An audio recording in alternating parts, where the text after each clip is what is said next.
નમસ્કાર, આપ જોઈ રહ્યા છો નેશન પ્લસ ન્યૂઝ. હું છું આપની સાથે હેતલ વગર. વડોદરા શહેરના વિવિધ વિસ્તારો તથા ગોધરા મળીને 10 જેટલી ઘરફોડ ચોરીના ગુનામાં સંડોવાયેલા રીઢા આરોપીને વડોદરા રેલવે સ્ટેશનના ગેટ પાસેથી ક્રાઇમ બ્રાન્ચે તેને ઝડપી પાડીને વધુ કાર્યવાહી હાથ ધરી છે.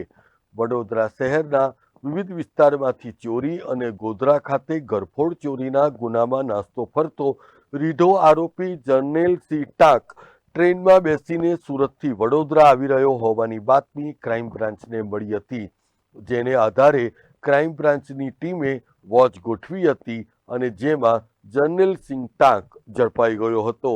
જર્નેલ સિંહની આખરી પૂછપરછમાં તેણે ફતેગંજ, ગોત્રી અને ગોધરાના વિવિધ વિસ્તારો મળી કુલ 10 જેટલા મકાનોમાં હાથ ફેરો કર્યો હોવાનું કબૂલ્યું હતું.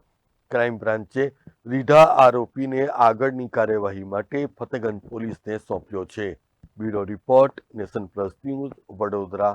સમાચારોનો સતત અપડેટ મેળવવા માટે અમારી નેશન પ્લસ ન્યૂઝની યુટ્યુબ ચેનલને સબસ્ક્રાઇબ કરો, બેલ આઇકન દબાવો અને જોડાયેલા રહો ફેસબુક, ઇન્સ્ટાગ્રામ અને ટ્વિટર પર.